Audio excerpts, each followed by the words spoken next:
नमस्कार दोस्तों, मैं अंकुर उपाध्याय स्वागत करता हूं आप सभी का एक बार फिर से अपनी नई वीडियो में।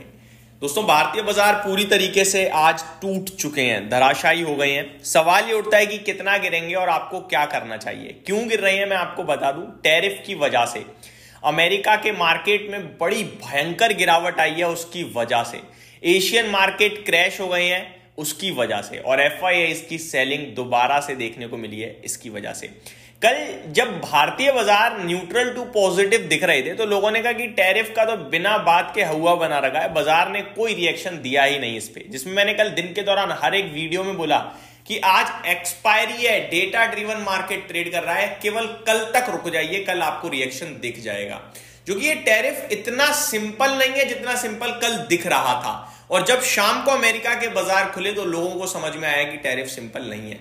लेकिन इसी के साथ जो रिएक्शन आना था आई थिंक आ गया है। अब यहां से आगे कैसे डिसाइड करना है, क्या प्रिडिक्शन करनी है, वो आप सभी के साथ शेयर करता हूं। शुरू करते हैं एक एक करके चीजों को कवर करना। सबसे पहले एक बार ग्लोबल मार्केट का हाल बताना चाहूंगा। देखो, अमेरिका ने जो किया है, हमारे हिंदी में एक कहावत है कि अपने पैर पे खुद कुल्हाड़ी मारना, अमेरिका ने वही किया है। जो टैरिफ से अमेरिका दुनिया को कुछ सिखाना चाह रहा था कि आप लोग जो कर रहे हो अब हम भी वही करेंगे, और उनके ऊपर टैरिफ लगा रहा था, वो सबसे ज्यादा परेशानी अमेरिका के खुद के लिए बन रही है। और ट्रंप साहब जो कह रहे थे कि मुझे मार्केट से फर्क नहीं पड़ता है, जो कुछ भी हो, उसने बता दिया कि भैया मार्केट गिरेगा, लोगों को नुकसान होगा तो लोग होंगे दुखी और लोग होंगे परेशान। और सबसे पहले अगर कोई किसी को ब्लेम करने निकलता है ना जब बाजार गिरता है, तो वो सरकार होती है, गवर्नमेंट होती है। और ट्रंप साहब अब अगले कोई इलेक्शन हुए तो वहां पे हारते हुए दिख जाए, ऐसी कोई बड़ी बात नहीं है। तो इसको जल्दी से उन्हें सॉल्व करना होगा। 2 ट्रिलियन समथिंग मार्केट कैप साफ हो गया है अमेरिका में, बहुत गंदी वाली गिरावट थी। मैं आपके साथ डिटेल शेयर करता हूं दोस्तों। यूएस मार्केट की डाउ 1680 points down, Nasdaq 1050 points crash, S&P 500 5% crash, Russell 2000 6.5% crash, Nasdaq index 6% crash, और डाउ जोन्स करीब 4% क्रैश। अमेरिका में विक्स 40% भागा। देखो, प्रॉब्लम अमेरिका की है तो अमेरिका को गिरना था, बनता है। अब अमेरिका क्योंकि 4-5% ऑन एन एवरेज गिर गया, तो हम भी गिर सकते हैं 2% तक, क्योंकि भैया 40-50% तो गिरावट हमारे यहां आ जाएगी, इंपैक्ट हो जाएगा, इससे ज्यादा कुछ नहीं। और हमारी जो आज की गिरावट है ना, ये गिरावट मेनली जो मुझे लग रही है वो इसीलिए कि अमेरिका गिरा है। टैरिफ इंपैक्ट है बट उतना नहीं है। देखो, अगर आउट ऑफ 10 रेट करना होगा मेरे को, तो मोर देन 6 पॉइंट हम जो टूट रहे हैं वो अमेरिका की वजह से टूट रहे हैं कि अमेरिका गिर गया। करीब 2 पॉइंट हम गिर रहे हैं क्योंकि टैरिफ आया है, और बचे हुए 2 पॉइंट आप कह सकते हो कि FIIs की सेलिंग का फिगर, ग्लोबल मार्केट्स की दिक्कत और मार्केट्स में अनिश्चितता, बस। बाकी जो टैरिफ की वजह से गिरा है वो ज्यादा नहीं। अब टैरिफ को पहले एक बार दोबारा शॉर्ट में बताऊंगा, वैसे तो कल डिटेल में बता दिया। टैरिफ जो लगा है वो 26-27% के समथिंग लगा है भारत पे। एग्जैक्टली 27% है, मार्केट में 26% बता रहा है, ठीक है। अब इससे होगा क्या, होगा ये कि भैया थोड़े एक्सपोर्ट्स में जो है वो कम हो जाएगी कंपनियों की ग्रोथ, और कुछ नहीं है। बट हमारा टोटल, अगर इकोनॉमी का टोटल ओवरऑल एक्सपोर्ट देखें तो वो बहुत छोटा है, बिल्कुल इंपैक्ट नहीं आएगा। लेकिन पर्टिकुलर ग्रुप और सेक्टर्स की बात करें तो इंपैक्ट आएगा। फॉर एग्जाम्पल ऑटो, इन पे इंपैक्ट आ जाएगा। अब टायर बनाने वाली कंपनियां, इनके मार्जिन पहले ही 5-5% होते हैं, अब इन पे 25% टैरिफ आ जाएगा तो जिंदगी से खत्म इनकी, तो ठीक है। IT की बात करें तो इन पे टैरिफ तो नहीं आया, लेकिन अगर अमेरिका अपने पैर पे कुल्हाड़ी मार रहा है, नेस्डैक 6-6% क्रैश हो रहा है, इकोनॉमी रिसेशन में जाने की बात कर रही है, तो कंपनी IT स्पेंड घटा देंगी, तो हमारी IT कंपनी को लिए दिक्कत। और IT कंपनीज का हमारे देश में 17% का वेटेज है, निफ्टी में सेकंड हाईएस्ट वेटेज है, तो वो हमारे लिए प्रॉब्लम हो जाएगा। अगर टैरिफ की बात करें तो जो ये बाकी की कंपनियां, इन पे भी इंपैक्ट आएगा, बट ज्यादा नहीं। ज्यादा इसलिए नहीं आएगा क्योंकि टैरिफ अगर हमारे ऊपर लगा है तो भैया बाकी की कंट्रीज पे भी लगा है, और बाकी की कंट्रीज पे एज कंपेयर टू इंडिया ज्यादा लगा है, और इसीलिए हमारा प्रोडक्ट और अच्छा हो गया। पहले अगर प्राइस वॉर नहीं थी तो अब टैरिफ की वजह से प्राइस वॉर हो गई। मैंने कल भी एक एग्जांपल दिया था, एक बार फिर देना चाहता हूं। अगर 4 कंट्रीज हैं, एक ही पेन बेचती हैं, नाम चारों की कंपनियों द्वारा, चारों कंट्रीज की अलग अलग कंपनियों द्वारा अलग अलग नाम होगा, लेकिन एक पेन बेच रही थी 100 रुपए का, मान लो।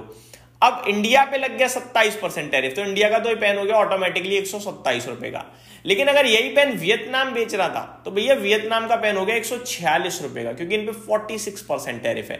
तो बिना बात के क्या हुआ, प्राइस वॉर हो गई, 19 रुपए सस्ता हमारा पेन हो गया। तो टैरिफ आ गया, लेकिन अगर कोई पेन पहले वो खरीदता था वो नहीं खरीदेगा, हमारा खरीदेगा, क्योंकि हम सस्ते हो गए।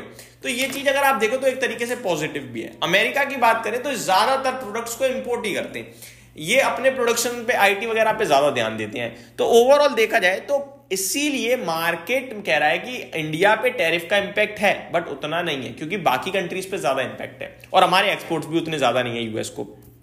अब आते हैं आगे की बात करें तो देखो नेगोशिएशन हो गया अगर तो हमारे लिए तो और अच्छा, और नहीं हुआ तो भी ज्यादा दिक्कत नहीं है, बट नेगोशिएशन हो जाएगा क्योंकि भारत के और अमेरिका के रिश्ते अच्छे हैं।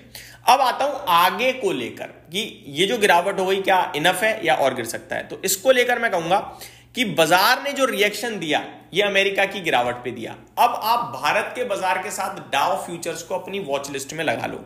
अगर डाउ फ्यूचर्स आपको ऊपर कूदते हुए दिखे, हरे निशान में दिखे, और आपको लगे कि भैया अमेरिका में वापस रिबाउंड आ सकता है, तो आप समझ लो कि भारतीय बाजार भी रिबाउंड मार जाएगा।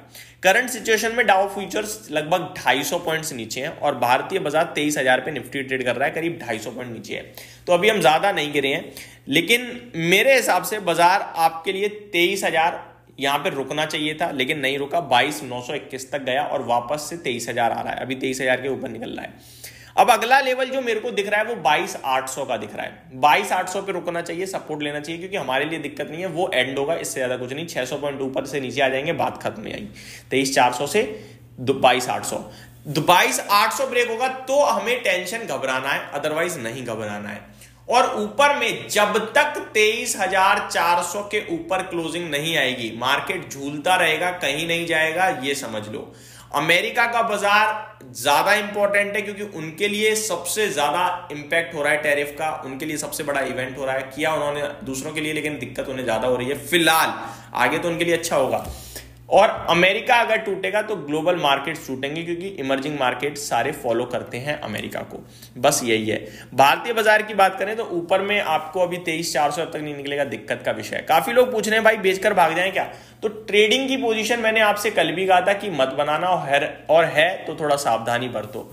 और आज भी यही बोलूंगा कि ट्रेडिंग की पोजीशन मत बनाना। आप खुद देखो ना, ट्रम्प साहब हर दिन एक अनाउंसमेंट कर रहे हैं। अब अनाउंसमेंट क्या होगी किसको पता। अनाउंसमेंट पॉजिटिव नोट पे आ जाए तो अमेरिका आज ही कूद जाए 700-800 पॉइंट, नहीं आ रही पॉजिटिव नोट पे तो फिर वो प्रेशर दिख रहा है आपको।